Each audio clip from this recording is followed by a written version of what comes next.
Oke. Judulnya aja The Passion and Boldness. Ya. Kenapa para murid itu di era itu padahal situasinya tidak mendukung, situasinya sangat berat, tapi mereka justru punya semangat, punya apa itu ya, desire, hasrat untuk berani memberitakan firman Tuhan. Memang kadang-kadang kalau kondisinya baik-baik aja itu membuat kita malas, ya, membuat kita jadi letih lesu. Tapi pada saat kondisi seperti yang dialami para murid itu justru tidak membuat mereka patah arang, tidak membuat mereka takut, tapi membuat mereka justru semakin luar biasa. Ya, nah, saudara yang dikasih Tuhan, apa yang terjadi kalau misalnya nih, saudara sudah melakukan hal yang menurut saudara baik, jadi warga negara yang taat, ikuti semua aturan-aturan yang berlaku di negara ini. Bahkan saudara rajin dan jujur membayar pajak. Tapi saudara tahu ada orang-orang yang tidak melakukan itu.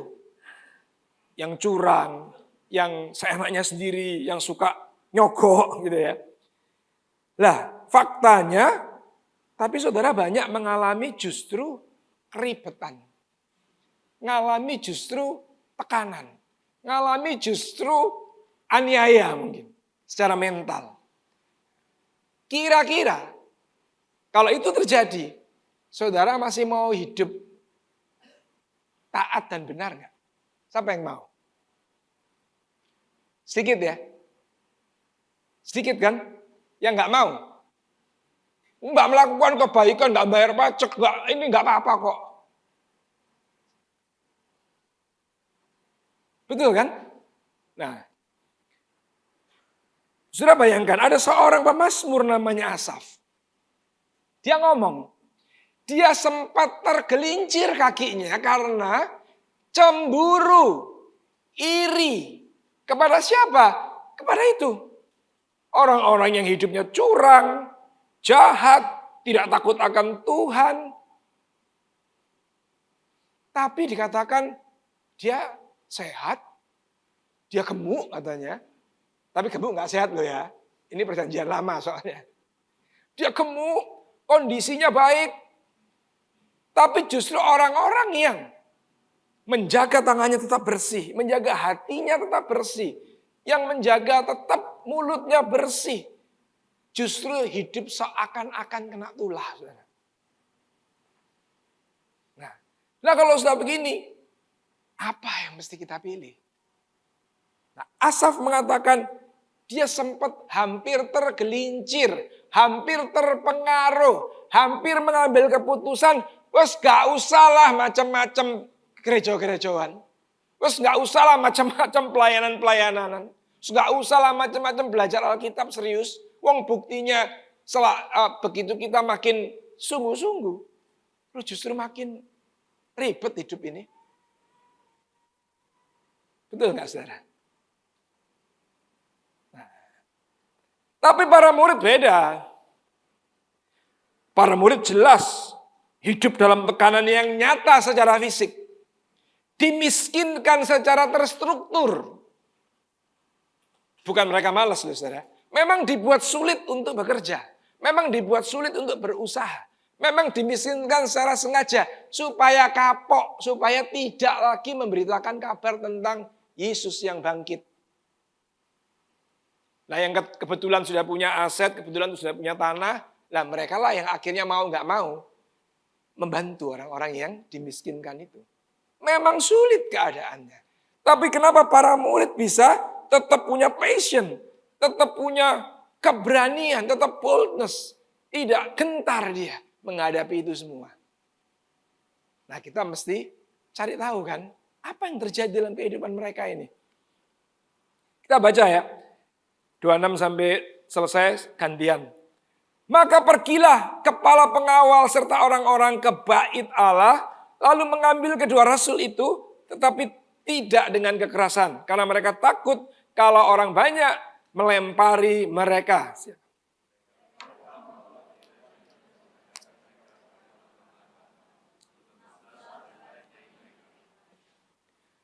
Katanya, dengan keras kami melarang kamu mengajar dalam nama Yesus.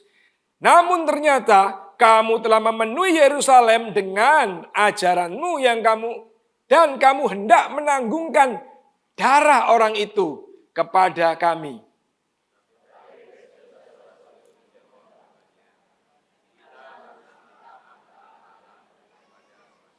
Itu catat saudara satu perkataannya.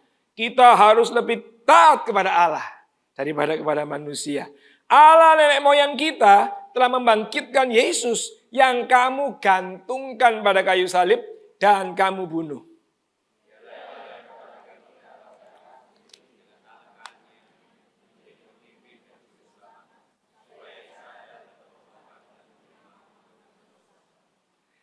Dan kami adalah saksi, ini yang kedua. Dan kami adalah saksi dari semua itu. Kami dan Roh Kudus yang dikaruniakan Allah kepada semua orang yang mentaati Dia.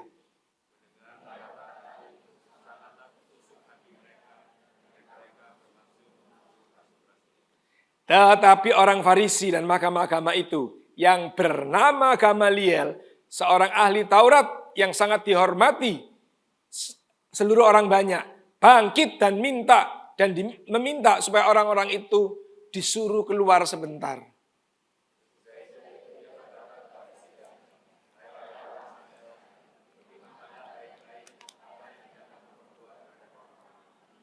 Sebab dahulu telah muncul si Teudas yang mengaku dirinya seorang istimewa dan ia mempunyai kira-kira 400 orang pengikut. Tetapi ia dibunuh dan dicerai-berailah seluruh pengikutnya dan lenyap.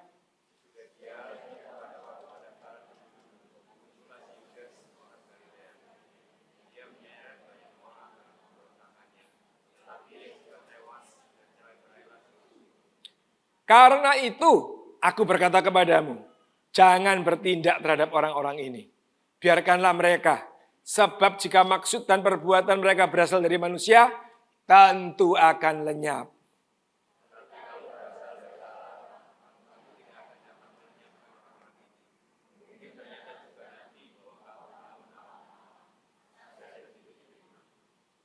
Mereka memanggil rasul-rasul itu, lalu menyesal mereka dan melarang mereka mengajar dalam nama Yesus. Sesudah itu mereka dilepaskan.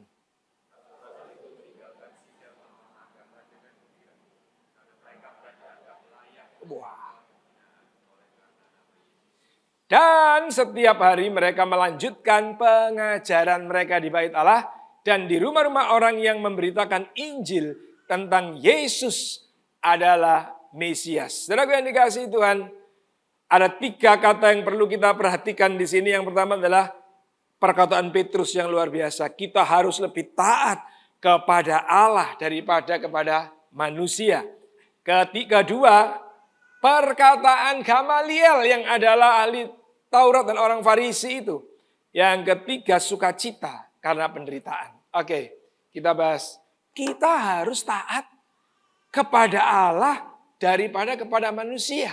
Kita harus taat kepada yang nggak kelihatan, yang nggak bisa dibuktikan, yang nggak jelas, dibanding kepada manusia, para pejabat, para pembesar, para orang pemangku kekuasaan yang pasti terbukti bisa nolong kita.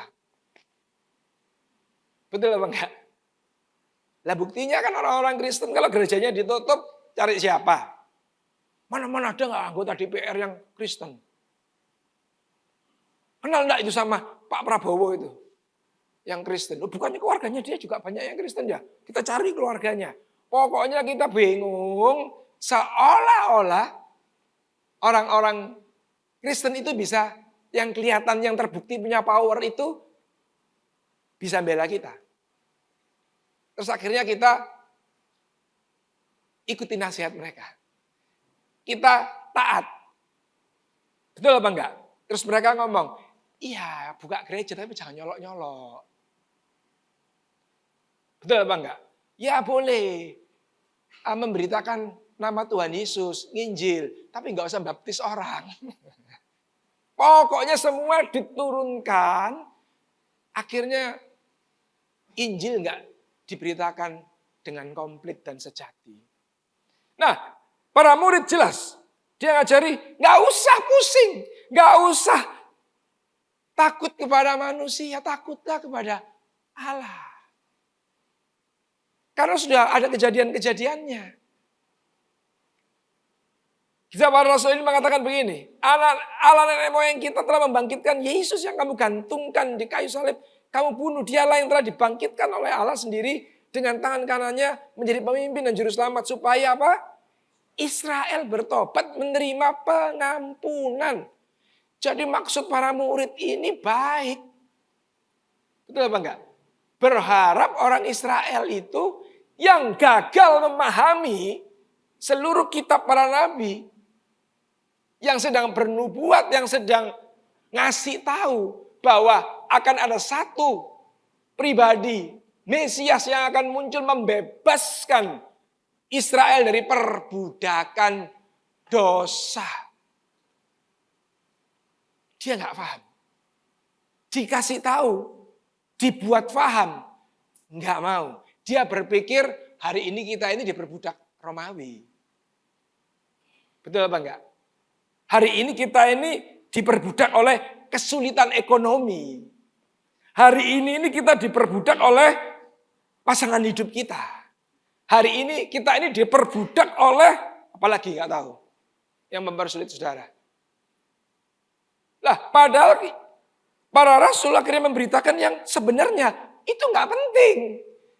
Karena Yesus datang untuk membebaskan kamu dari perbudakan dosa. Nanti kalau kamu sudah dilepaskan dari perbudakan dosa, kamu jadi budaknya Tuhan Yesus, seharusnya semua masalah yang perbudak kamu di bumi yang sementara ini pelan-pelan hilang sendiri. Betul apa enggak? Oke, kita buktikan nanti ya. Jadi dia memberitakan kabar baik tentang pengampunan dosa. Nah, ingat ya. Saudara harus takut kepada Allah. Tapi Pak, kalau takut kepada Allah itu daripada kepada manusia, hari ini tuh ada undang-undang ITE. Betul apa enggak sih? Hari ini tuh ada undang-undang penistaan agama. Ya dulu kan enggak ada zaman para murid. Loh itu mereka ditangkap mahkamah agama kan dianggap menista agama Yahudi, saudara. Betul apa enggak sih? Sama sebenarnya. Nah, tapi bedanya konteks framing mereka memberitakan kabar baik dengan kita beda. Framing para rasul adalah ngasih tahu Mesias itu sudah hadir. Mesias itu melepaskan kamu dari perbudakan dosa. Ngampuni kamu, menebus kamu dari dosa. Framing kita hari ini orang Kristen adalah agama lain itu salah kabeh, yang benar itu Kristen. Nah, ini persoalan. Betul apa enggak? Dalam memberitakan kabar baik secara enggak sadar, secara enggak langsung, saudara itu loh kadang-kadang bahkan jadi marketingnya gereja. Bukan cuma marketingnya Kristus, lebih turun lagi marketingnya organisasi gereja. Ya kan? Orang sudah kenal Kristus di gereja A, sudah pengaruhi untuk datang gereja B. Nah itu kabar baik apa? Kabar apa itu? Itu bukan kabar baik itu. Kabar baik itu orang yang tidak mengerti. Hari ini dia diperbudak oleh siapa? Kok hidupnya ini jadi hampa banget? Kok hidupnya ini gak pernah puas? Kok hidupnya ini ketakutan terus? Dia diperbudak oleh apa sebenarnya? Kabar baik. Ada Mesias yang akan membebaskan kamu dari perbudakan itu. Nah kalau itu kan gak apa-apa saudara. Nah, kita harus tahu dulu ya satu. Jangan di framing agama. Jangan di framing agama. Tapi Kristus jelas datang untuk membebaskan kita dari perbudakan dosa. Bagaimana bisa melihat, percaya kepada Allah yang tidak kelihatan? Ini loh saudara. Dan kami adalah saksi dari segala sesuatu. Dan kami dan Roh Kudus dikaruniakan Allah kepada semua orang yang menyertai. Jadi, saksi itu, kalau saudara lihat di pengadilan, Orang yang disebut saksi-saksi itu, orang yang bersentuhan atau melihat di saat kejahatan atau peristiwa itu dibuat oleh orang yang mau dijadikan tersangka. Betul nggak? Nggak bisa kalau temennya cerita, oh itu kejadiannya begini, dia jadi saksi, betul dia tidak ada di posisi waktu kejadian itu terjadi dan dia tidak bersentuhan langsung sama tersangka, dia nggak bisa dijadikan saksi. Sudah paham maksudnya? Kenapa para rasul itu kekeh, kuat, boldness? Loh, karena dia itu ada pada saat Yesus melakukan pengajarannya, mujizatnya, melakukan banyak hal. Dia ada di situ. Dia melihat, dia merasakan, bahkan dia menjamah. Makanya nggak bisa itu mau disuruh, usah jangan dibahas lagi. Apalagi disuruh menipu. Jangan cerita Yesus bangkit. Nggak bisa. Mau sampai mati pun dia akan tetap cerita. Ya karena ini kebenarannya. Sudah paham ya? Sekarang kenapa para rasul itu begitu kokoh imannya. Nah sekarang bagaimana dengan kita? Mungkinkah kita masih ketemu Yesus? Mungkinkah kita masih akan menjamah Yesus? Mungkinkah kita akan tetap merasakan Yesus? Mungkin nggak? Ada yang jawab mungkin? Tidak ada yang berani. Wah luar biasa. Tidak ada satupun yang berani. Saya jawab dengan tegas. Mungkin. Kenapa? Sebab dari mulanya adalah apa? Yesus. Dari mulanya firman. Jadi ini bukan tidak disutradarai, saudara. Bukan tidak direncanakan. Sudah direncanakan dari mulanya firman dulu. Karena dia akan kembali ke tempatnya dan firman yang tetap tinggal.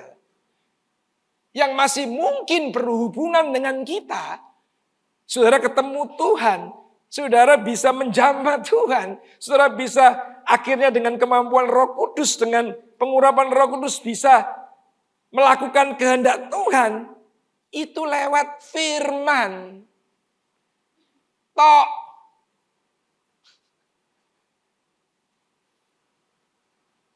Nah, karena tok ada yang gak setuju. Oh, ya kan? Lihat. Nggak boleh baca buku. Boleh. Tapi jangan gak baca firman. Karena kalau menerbitkan buku berniat untuk mencari kesalahan firman, repot kita. Betul ya? Boleh dengar khotbah, boleh dengar seminar, boleh dengar podcast, silakan. Tapi jangan tidak membuka firman. Karena pada mulanya bukan podcast, pada mulanya bukan seminar, pada mulanya logos. Firman harus kembali lagi kepada firman. Nah, sekarang ini. Tahun 94. Bulan Juli. Ada seorang yang dibaptis dalam posisi hamil 8 bulan. Yaitu istri saya. Dan saya mendampingi. Heboh waktu itu. Besoknya Pak Gembala langsung menceritakan di khotbah. Wah kemarin ada yang dibaptis dalam kondisi perutnya gede. 8 bulan. Yaitu istri saya Pak. Dibaptis kita. Tentu saja, ya saya harus harus bicaranya kan apa adanya, genuine. Tidak saya tidak akan terpengaruh dengan sekarang ini orang nggak suka prosperity gospel, nggak suka ngomong uang, nggak ada urusan. Saya mau cerita versi saya yang saya alami bersama Tuhan. Betul, kesaksian pribadi itu tidak berlaku buat semua. Tapi kesaksian pribadi minimal menguatkan iman saya. Tapi bisa menginspirasi saudara. Tapi saudara nanti punya pengalaman sendiri bersama Tuhan. Tapi kesaksian pribadi, ya harus disaksikan. Sekalipun belum tentu terjadi dalam hidupmu. Karena kondisi kita beda-beda kan. Nah, kondisi saya hari itu lagi sulit. Habis dibaptis, sudah tahu toh, menjelang dibaptis kan saya 2 bulan sebelumnya kan suruh belajar. Apa itu namanya? Pelajaran tentang ya baptisan. Terus saya di saat itu juga penasaran. Wah, baca Alkitab, pokoknya kalau 1 hari nggak 5 pasal, nggak srek. Dimanapun saya berada, mau keluar kota, mau dalam kota, di rumah, di luar rumah, pokoknya Alkitab saya yang kecil itu tak bawa terus. Baca terus. Tentu saja, karena saya tahu bakal ada kesulitan di 2 bulan mendatang. Saya baca juga tabloid-tabloid rohani yang isinya banyak kesaksian-kesaksian. Akhirnya firman yang saya terima diteguhkan oleh kesaksian seorang watchman Nee. Watchman Nee bilang satu kali dia KKR di sebuah kota, setelah KKR selesai, dia harus balik ke kotanya sendiri, uang untuk beli tiket kereta api habis. Terus dia berencana mau pinjem ke panitia yang undang dia untuk dia pulang. Tapi waktu pagi dia mau berangkat, dia sedang berdoa, hatinya tidak sejahtera. Dia berkata, Roh Kudus ngomong dengan saya, tidak cocok seorang hamba Tuhan itu hutang. Seolah-olah kayak Tuhanmu tidak sanggup memelihara kamu. Kaget dia. Akhirnya lewat doa itu dia memutuskan untuk tidak berhutang dan dia tetap berangkat ke stasiun kereta api tanpa uang tiket. Benar, di tengah jalan ada orang memanggil dia, menitipkan sebuah amplop dan bakpao. Dan dia ngomong, dia tidak membuka amplopnya sampai dia berdiri di depan loket penjual tiket. Nah, waktu dibuka, jumlahnya persis untuk uang beli tiket. Wow! Waktu membaca itu hati saya bergetar. Wow, ini cara kerjanya Tuhan. Kita baru tahu Tuhan itu begitu. Lewat pengalaman orang. Terus firmannya ngomong apa? Oh iya, firmannya juga ngomong, aku gak pernah terlalu cepat. Tapi aku juga tidak pernah terlambat. Jadi apa yang disaksikan watchman ini, gak abal-abal ini, benar ini. Jadi harus dua-duanya dibaca. Waktu saya dapat konfirmasi, firman Tuhan juga menyatakan iya. Terus saya lihat watchman ini mengalami itu. Saya akhirnya, jangan-jangan saya juga akan ditolong Tuhan dengan cara ini. Wah, akhirnya saya selama 2 bulan itu saya mempercayai Tuhan pasti tolong saya tidak pernah terlambat. Utang, nehi. Minta tolong, gengsi dong. Ya kan? Jangan gaya kamu. Aku mau membuktikan bahwa firman Tuhan, ya dan amin. Serius, saudara. Tapi sudah tahu apa yang terjadi? Jam 9 malam hari Jumat, istri saya mengalami kontraksi dan kita ke rumah sakit. Terus Jumat kan ini, jam 3 pagi melahirkan. Saya cerita dikit. Waktu datang ke rumah sakit, saya bayangin ya, saya waktu itu umur 24 tahun. Ini berat saya ini sekarang 60. Dulu waktu itu 50. 50, wajah saya kira-kira kayak apa umur 24 tahun. Sinyu-sinyu banget lah. Jadi, si admin rumah sakit itu melihat saya mungkin juga setengah gak yakin. Dia ngelihat saya bahwa istri mau melahirkan terus dikasih, zaman dulu mau melahirkan dikasih kayak daftar menu. Saudara. Kertas 1 lembar toh. Ini Pak, mau milih yang mana paketnya? Saya baca. Paket dokter, paket bidan, paket. Semua paket itu dari yang paling mahal sampai murah. Semuanya, uang saya nggak cukup. Jadi saya mikir pelan. Akhirnya si ibu itu tahu. Sudah Pak, nggak usah takut, dia bilang. Yang paling murah aja bidan. Nanti kalau ada kesulitan, ada apa-apa tetap dipanggilin dokter. Oh baik Bu, saya milih ini. Oke, sudah supaya tahu ya, ini tahun 94. Biayanya berapa? 500.000. Tapi tahun 94. Ya sekarang mungkin ya 15-20 juta gitu ya. Wes, masuk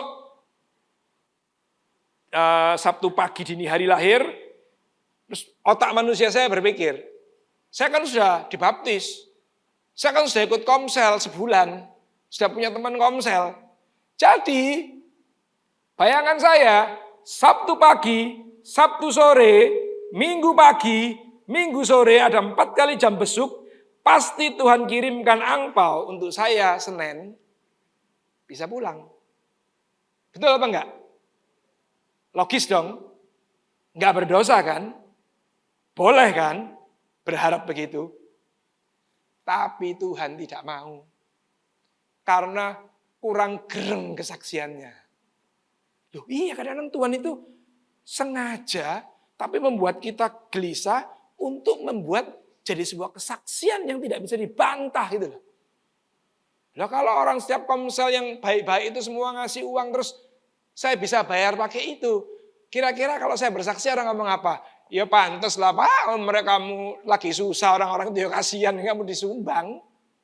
Betul apa enggak? Yang aneh luar biasa saudara. 4 kali jam kunjungan itu tidak ada satupun ngasih angpau.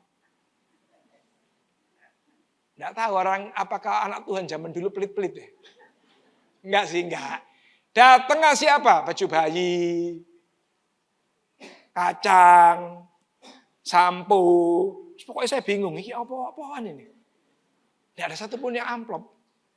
Wih, mulai goncang iman saya. Hari Minggu, hari terakhir, jam 6 sore, waktu jam besuk akan berakhir, saya nunggu. Masih nunggu, dan benar, teng, tidak ada. Wah, langsung pikiran saya mulai, apa sekarang saya ke wartel ya? Apa sekarang saya telepon kakak saya ya, maminya Antoni ya? Apa saya telepon orang tua saya ya? Terus kalau saya telepon rasanya 90% ditransfer deh. Uang segitu. Kalau saya telepon 90% saya malah gak perlu utang deh, gratis deh. Tapi dalam hati kecil saya, tapi kamu tidak pernah kenal Tuhanmu. Kamu tidak pernah kenal. Betul apa enggak? Akhirnya saya berdiam diri dan saya memutuskan untuk tunggu aja. Tuhan yang tidak pernah terlambat dan tidak pernah terlalu cepat itu. Saya tahu apa yang terjadi? Benar, jam besuk selesai, rumah sakit sepi, saya sudah dak-dikduk, mungkin besok nanggung malu sebentar, terus baru cari utangan, setelah itu saya goodbye Christianity. Saya benci kamu. Mungkin begitu. Ternyata saudara, kaget saya. Di saat jam besuk selesai, semua orang sudah keluar. Tiba-tiba ada satu sosok orang datang. Singkat aja ya, orang itu sudah kira-kira 9 tahun gak ketemu saya. Karena rumahnya jauh di Jakarta. Dan itu adalah om saya. Yang gak pernah hubungan bertahun-tahun.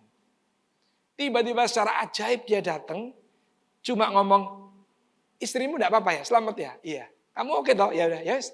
Aku ikut susu, gak bisa lama-lama ya. Tak foto aja, jepret. Amplop. Saya tahu, saya harus bayar 500.000. Uang di dompet saya 200.000. Amplop yang dikasih, saya tahu berapa? 300.000. Klop seperti watchman nih, seperti yang firman tulis. Apakah saya sedang berhubungan? Apakah saya sedang menyaksikan? Apakah saya sedang merasakan Kristus hari itu? Apakah saya merasakan cerita Alkitab, kesaksian orang-orang kudus itu jadi hidup dalam kehidupan saya pribadi? Ya. Itulah mujizat pertama yang saya alami. Dan yang akhirnya membuat saya bisa menunggu, saya bisa yakin, saya bisa percaya untuk yang berikutnya. Karena saya tahu Tuhan tidak pernah lalai. Tuhan tidak mungkin tidak bela. Tuhan pasti menepati janjinya. Nah, itu pijakan awalnya, saudara. Jadi pengalaman hidup kita menjadi saksi Kristus. Pengalaman kita bersentuhan secara langsung. Sangat masih terjadi hari ini. Apalagi waktu saudara membangun hubungan saudara dengan Kristus lewat saudara setia dengan firman-Nya. Itu sekarang itu ada Roh Kudus yang menolong saudara untuk membuat saudara itu yakin. Membuat saudara itu seolah-olah firman itu kayak berbicara. Ada firman yang kata orang yang mengalami ini katanya kayak firman itu kayak loncat keluar tiba-tiba diingat sepanjang hari. Tiba-tiba ada firman yang keluar membuat dia mengalami damai sejahtera. Akhirnya dia berpegang dan ngalami apa yang firman itu janjikan. Itu semua karya Roh Kudus yang membuat kita jadi yakin. Gitu loh ya. Jadi harus pengalaman bersama Tuhan. Pengalaman untuk saudara mengalami perkara supranatural karena hubungan saudara bersama Logos. Menurut saya harus. Tanpa itu. Kita adalah orang-orang Kristen agamawi yang tinggal tunggu waktu-waktu tekanan keras datang. Kita akan seperti Asaf. Masihkah kita harus melakukan yang Tuhan suruh? Masihkah kita harus menjaga value-value yang Tuhan berikan? Hari ini, saudara jangan pikir saya bersaksi di teman-teman saya itu nggak diketawa-tawain. Wah kadang-kadang diejek, kadang-kadang disatiri, saudara. Diketawa-ketawain, dibuat bercanda. Tapi itu tidak membuat saya tersinggung. Tidak membuat saya patah hati. Tidak membuat saya tidak mau lagi bercerita. Kenapa? Karena saya punya pandangan. Kamu itu saya kasih tahu untuk menghindarkan kamu dari hukuman. Kalau kamu nggak mau, malah menghina-hina, kamu yang rugi. Ya sudah, selesai. Saya mencari orang lain yang mau. Betul apa enggak? Karena saya yakin ini yang penting, yang perlu itu kamu. Yang perlu mendengar berita kabar baik ini kamu.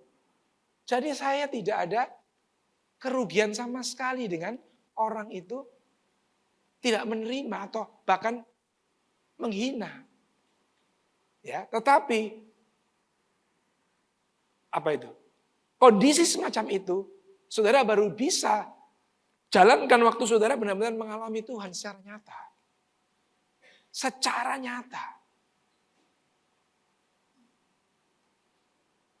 Tapi sekali lagi ya, memang pengalaman pribadi bukan satu-satunya pengalaman yang nanti bisa sama persis.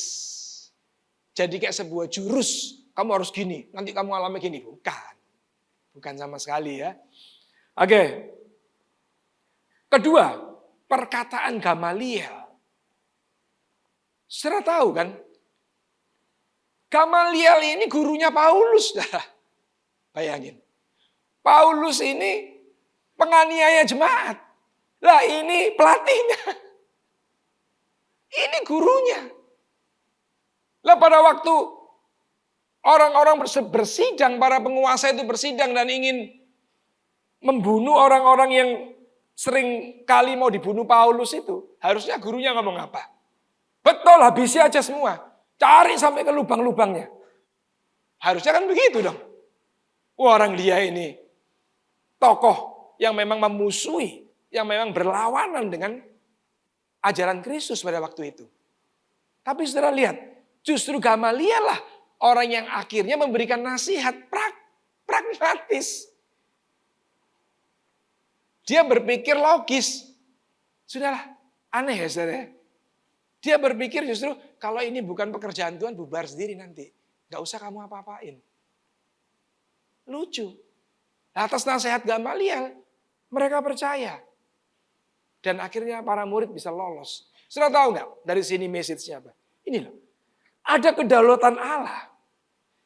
Yang, sudah jangan kedaulatan Allah itu cuma, ya jelas lah Allah itu berdaulat itu pasti. Nggak nggak usah diragukan namanya pencipta dunia, segala dunia dan isinya. Ya dia pasti berdaulat. Tapi masalahnya kedaulatannya itu apa korelasinya dengan hidup kita? Allah yang hebat, yang berdaulat, yang transenden, yang menguasai segala sesuatu ini, korelasinya kepada kita terus apa? Kan gitu loh.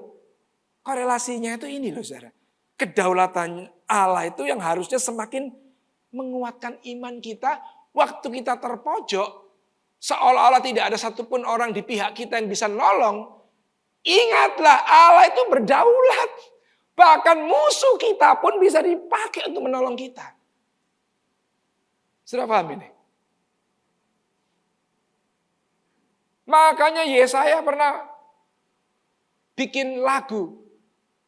Dia buka jalan di padang-padang belantara.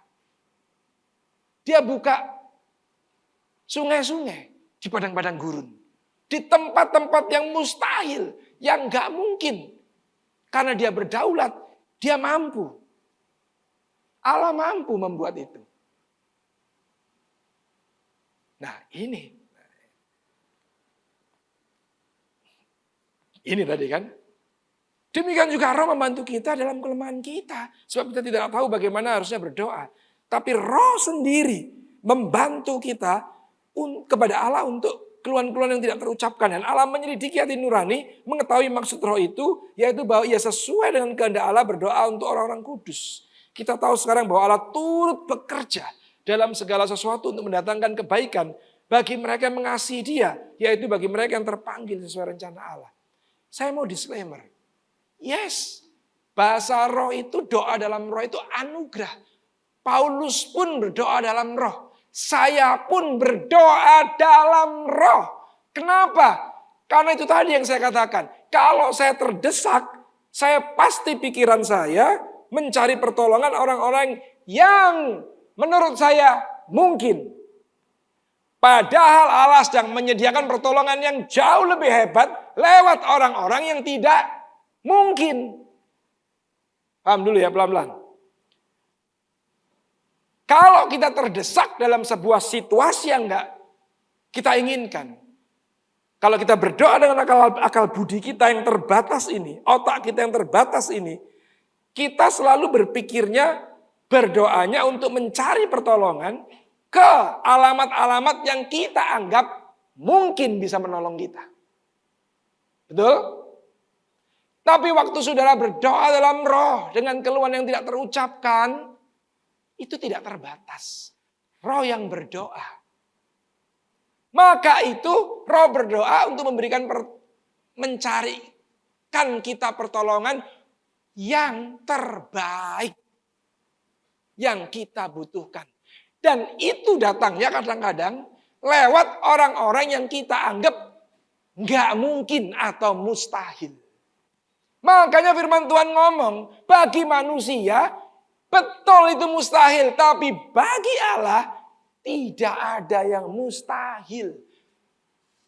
Paham saudara? Bayangin, Allah sedang apa ini? Yang dipakai Gamaliel. Seorang paling pengajar, guru, orang Farisi yang paling top di zaman itu.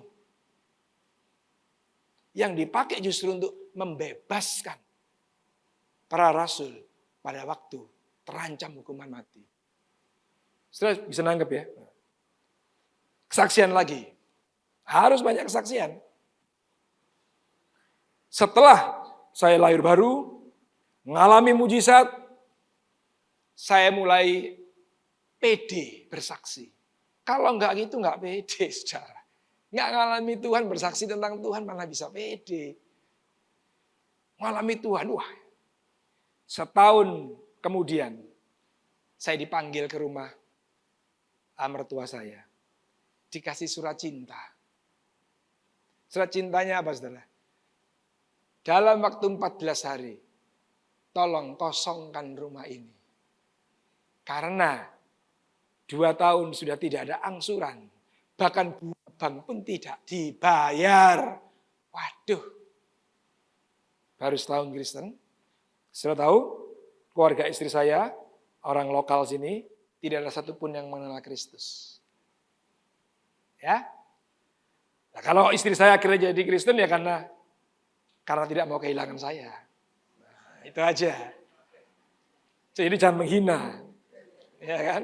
Karena dia tidak mau kehilangan saya. Tapi kita sebenarnya sering cekcok. Saudara. Satu kali saya pernah cekcok. Karena dia harus, ya dia kan belum beriman sungguh-sungguh, belum lahir baru. Jadi dia masih suka mengikuti kegiatan-kegiatan, apa itu, culture-nya dia, keluarganya dia. Ini itulah macam-macam. Satu kali saya dipakai Roh Kudus untuk melarang. Wih, ya Pak Saudara, karismatik banget ini. Tidak usah pergi. Mulai di situ tegang. Biasanya boleh, sekarang kenapa nggak boleh? Wah. Hari itu tiba-tiba dari mulut saya ini keluar seperti perkataan Tuhan. Sekali-kali aku tidak akan ikut keluargamu. Tapi seluruh keluargamu akan ikut saya satu saat. Apa reaksinya istri saya, saudara? Haleluya, amin. Gitu. Nggak mungkin. Betul kan? Bukan amin. Dia ngomong apa? Nggak mungkin. Oke. Nah, balik lagi. Kemudian setahun kemudian peristiwa bank. Saya dengan enteng. Mama, hari itu saya masih ngontrak rumah. Kontrakan rumahnya aja dibayar oleh duit sisa angpau nikah. Ya apa mau nulungi. Ya kan? Saya ngomong, Ma, saya nggak bisa bantu keuangan. Karena saya sendiri masih nggak punya uang sebanyak itu. Tapi ada yang bisa bantu kalau mau. Wah, mama mertua saya kan langsung kan. Siapa yang bisa bantu? Tuhan Yesus. Nggak bercanda ini serius tapi ngomongnya. Tuhan Yesus. Hah? Bingung dia. Tuhan Yesus. Caranya gimana? Kalau mau minta tolong. Mama percaya. Percaya. Mau minta bantuan dia. Iya. Ya udah kita berdoa. Doalah kita. Setelah doa, ya doa biasa. Nggak ada langit gemetar, nggak ada. Lantai gemetar, nggak ada. Bahkan saya doanya secara jujur ya, dengan sedikit terbata-bata karena kurang beriman. Karena takut benar-benar selesai nggak ini masalahnya kan itu kan. Tapi saya doa aja, dalam nama Tuhan Yesus, Tuhan berdaulat, Tuhan pasti bisa menyelesaikan. Amin. Setelah amin, mama saya nanya, terus gimana? Ya sudah, tunggu aja. Dia pikir begitu amin, di depannya ada box penuh dengan dolar gitu kan. Begitu amin, gak ada apa-apa. Oke, tunggu aja lah, Tuhan pasti tolong tepat waktu. Modal saya adalah apa? Tuhan tidak pernah terlambat. Tuhan tidak pernah terlalu cepat. Tepat waktu. Singkat cerita, saudara. Saya berinisiatif untuk datang ke bank. Saya ketemu orang bank yang akan menyita itu. Dan saya sekali lagi saya ngomong. Berat saya 50 kilo, usia 24 tahun. Bayangin saudara. Ketemu pimpinan bank yang mau nyita rumah. Kira-kira gimana saudara? Terus dia tanya, Bapak mau ngasih jaminan baru? Tidak. Bapak mau ngasih jaminan bahwa setiap bulan akan menyelesaikan angsuran plus bunganya selama setahun? Tidak. Loh maksud Bapak ini apa terusan? Maksud saya cuma ingin minta waktu setahun kalau dikasih. Kalau enggak, ya sudah. Sudah tahu pimpinan bank itu? Seperti Gamaliel. Dia bilang gini. Sebenarnya apa yang Bapak ajukan ini sangat tidak bisa diterima secara manajemen. Karena nggak ada jaminan baru, nggak ada komitmen baru yang bisa kita pegang bahwa setahun kemudian bisa selesai. Tapi nggak tahu ya Pak, saya ngelihat Bapak kok punya keyakinan kayaknya bisa selesai deh. Ya nggak tahu Pak saya. Jadi dia kayak dijamah Tuhan, melihat saya sesosok seperti orang yang meyakinkan, berwibawa, yang bakal bisa menyelesaikan hutang. Dan saya akhirnya dikasih waktu setahun. Sudah tahu apa yang terjadi? Persis setahun selesai urusan hutang piutang itu. Dan gara-gara itu, mau tepuk tangan yang keras buat Tuhan kok. Takut-takut. Bukan buat saya, buat Tuhan yang ajaib, yang dahsyat itu. Ya. Sejak peristiwa itu, satu persatu dari 5 bersaudara, keluarga istri saya, 5 dibaptis entek. Ya, iya. Tapi ada tantangannya, Mbak. Ada. Saya pernah di sidang dari keluarga besarnya. Kalau saya cerita semua, kita butuh waktu 2 jam masalahnya.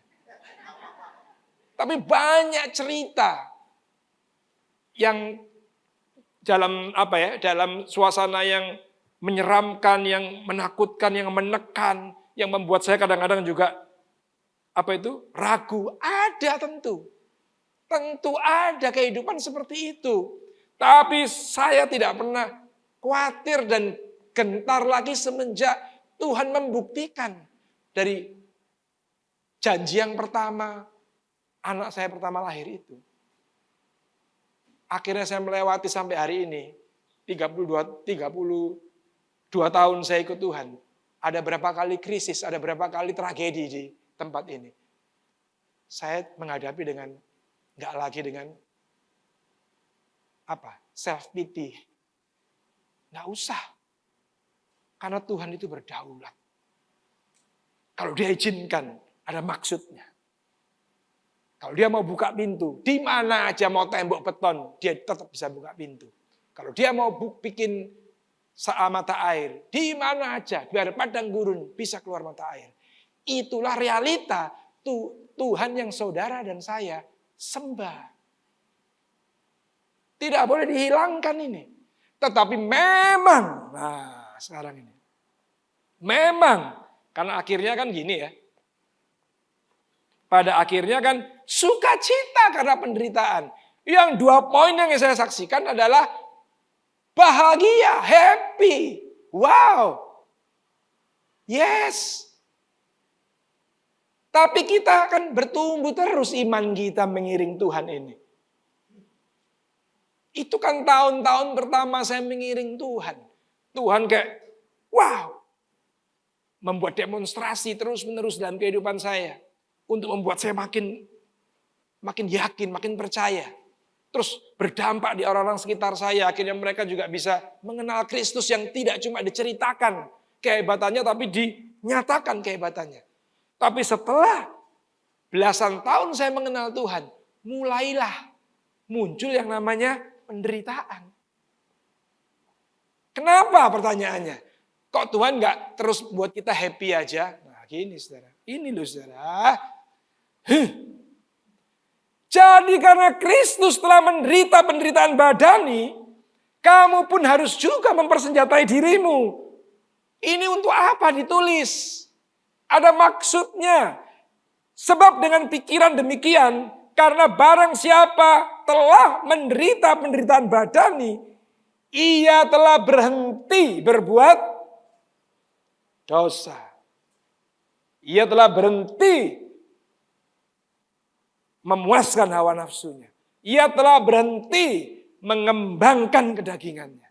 Ia telah berhenti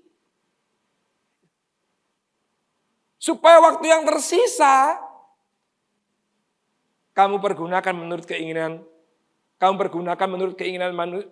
Jangan kamu pergunakan menurut keinginan manusia, tapi menurut kehendak Allah. Bayangkan kalau 50 tahun nanti bakalan kita jadi orang Kristen. 50 tahun kita dijadikan Kristen anak-anak terus, ngalami hal-hal spektakuler terus, tidak pernah mau belajar, tidak pernah mau maju, susah dikit minta mujizat, susah dikit mau pertolongan instan. Kapan waktu yang sudah pergunakan untuk melakukan kehendak Allah? Enggak ada. Sudah pasti semua yang saudara lakukan adalah untuk memuaskan keinginan kita. Setelah Tuhan menunjukkan kepada saya bahwa dia berdaulat, bahwa dia berkuasa, bahwa dia menyertai, saya yakin kemudian saya baru masuk kepada fase, ayo sekarang menderita untuk nama Kristus. Loh harus saudara, karena pada waktu penderitaan badani inilah sebuah indikasi mulai berhentinya tabiat dosamu. Tabiat saudara berdosa sebagai jelas kita Selamatkan bukan karena perbuatan baik, karena anugerah. Pada waktu kita diampuni, kita langsung bersih dari dosa. Tapi tabiat, kebiasaan sering muncul terus. Kebiasaan bohong, kebiasaan mau menang sendiri, kebiasaan mau cari untung sendiri, kebiasaan nyimpen agenda tersembunyi, kebiasaan apalagi itu tidak tulus, selalu ada. Awal-awal Tuhan tahu nggak? Tahu, tapi dia panjang sabar, dia nunggu kita kuat dulu. Dikasih demonstrasi, dikasih mujizat, dikasih pengalaman yang dahsyat supaya kita kokoh. Tapi setelah itu nggak berhenti. Setelah itu dia mau mulai penderitaan badani mulai masuk dari bagian pelatihannya. Kenapa? Karena Tuhan mau pada akhirnya kita berhenti berbuat dosa. Pada akhirnya Tuhan mau kita jadi sempurna. Ini memang bukan rumah orang sempurna. Buat yang baru-baru. Buat yang dalam proses. Tapi ujungnya harus sempurna. Karena kalau nggak sempurna nggak bisa ketemu Bapa di sorga. Jadi kita nggak boleh terus menerus setelah kita 5 tahun, setelah kita 10 tahun, tetap kita hidup dalam pedagingan kita, hawa nafsu kita yang tidak pernah kita mau buang. Kita tidak mau masuk dalam zona yang namanya penderitaan. Kemudian waktu kita dikasih tahu, kita ngomong, kita kan belum sempurna. Kita kan sudah komitmen, komunitas kita bukan komunitas orang sempurna. Salah bro, salah itu. Bukan itu tujuannya. Tidak. Harus sempurna akhirnya. Harus. Maka itu relakan dirimu untuk menderita. Bukan menderita dipukuli. Bukan. Tapi menderita untuk, ayo kebiasaan-kebiasaan burukmu itu loh. Mulailah kalau kita tahu itu enggak sesuai dengan kehendak Tuhan. Singkirkan. Kebiasaan-kebiasaan vokal yang enggak bertanggung jawab. Yang cuma senengnya nggak seneng lihat orang seneng. Itu mulai singkirkan. Jangan ada. Betul kan? Supaya kita jadi dewasa. Dengan demikian, saudara itu sebenarnya, kata Petrus, sedang mulai menghidupkan switch on. Indikasi saudara dinyalakan untuk yang namanya tabiat dosa mulai ditekan. Kalau enggak, ya itu yang saudara akhirnya sudah jadi kecewa itu. Wah itu katanya Kristen Pak, nyolong Pak. Itu katanya Kristen Pak, korupsi. Itu katanya pendeta kawin lagi. Udahlah, ngapain saudara itu tunjuk-tunjuk yang begitu. Tunjuk itu yang bagus. Nyontoh itu yang berhasil. Jangan nyontoh yang gak berhasil. Masa saudara mengidola pemain sepak bola yang gak pernah juara? Mau tak? Masa saudara mau mengidola salah satu atlet nge-gym yang badannya kayak siapa? Doyok. Masa? Ya namanya kita mengidola, kita belajar, kita kagum. Boleh kepada orang yang bagus. Yang berprestasi. Termasuk dalam hal iman. Nggak perlu nunjuk-nunjuk. Terakhir saya tutup. Orang yang terlalu sering menunjuk kelemahan-kelemahan orang lain, itu berarti memang tanda dia tidak pernah mau keluar dari tabiat dosanya. Dia ingin terus hidup di situ dan menikmati. Sehingga orang-orang yang jatuh dalam dosa dijadikan pagar, perlindungan, supaya seolah-olah perbuatan yang seharusnya ditinggalkan yang anak-anak rohani itu dimaklumkan. Sayangnya, saya kasih tahu, sayangnya di hari Tuhan tidak ada permakluman. Di hari datangnya Tuhan, nggak tahu datang Tuhan langsung kepada kita rame-rame atau dia datang sendiri untuk menjemput engkau. Tapi dia pasti datang. Di hari kedatangannya tidak ada permakluman. Saudara ngerti? Kedatangan Kristus pertama sangat penuh dengan permakluman. Bahkan dia tidak pernah memperhitungkan, tanpa syarat. Tapi kedatangan yang kedua tidak ada permakluman sama sekali. Loh, saudara harus baca ayat-ayatnya, banyak contoh-contohnya. Bahkan dia ngomong api yang menghanguskan. Tidak ada permakluman. Jadi, kalau saudara sudah ada di tempat ini, nggak kebetulan. Saudara mendengar berita ini, nggak kebetulan. Tuhan mau saudara mulai keluar dari pemikiran-pemikiran yang salah. Dan saudara mulai, ayo kita dewasa. Ayo kita bertumbuh. Ayo. Karena Kristus mau itu. Amin. Ayo kita bangkit berdiri.